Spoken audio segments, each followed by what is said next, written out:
भारतीय यंत्रणा अंतिम अहवाल तयार करतायत, ज्यात स्पष्ट केलं जाणार आहे की अहमदाबाद विमान दुर्घटना ही इंजिन फेलमुळे झाली नव्हती, तर वैमानिकाने जाणीवपूर्वक हे विमान पाडलं होतं. इटालियन वृत्तपत्र कोरियर डेला सेरा मधून डीजीसीए मधील एका अहवालाच्या हवाल्याने हा दावा करण्यात आलाय. या घटनेमध्ये वैमानिक सुमित सबरवाल हे संशयित आहेत, ज्यांनी विमानाचं मुख्य स्विच बंद केलं आणि त्यानंतर विमान थेट खाली कोसळलं.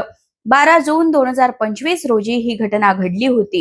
डिसेंबर महिन्यात भारतीय अधिकारी वॉशिंग्टनला गेले होते, जिथे अमेरिकेच्या नामांकित नॅशनल ट्रान्सपोर्टेशन सेफ्टी बोर्ड लॅबोरेटरीमध्ये ब्लॅक बॉक्स डेटामधील रेकॉर्डिंगची पुन्हा तपासणी करण्यात आली. या विमान दुर्घटनेनंतर भारतावर अमेरिका आणि युरोपियन देशांकडून विमानांच्या सुरक्षिततेबद्दल चिंता व्यक्त करण्यात आली होती. आंतरराष्ट्रीय दबाव वाढल्यानंतर अमेरिकेच्या मदतीने हा तपास करण्यात आला. मात्र या तपासात धक्कादायक गोष्टी समोर येत आहेत.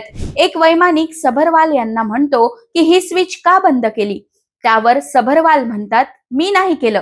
असं संभाषणही रेकॉर्ड झाल्याची नोंद करण्यात आली आहे. तर अशाच व्हिडिओसाठी story.com ला नक्कीच सबस्क्राईब करा.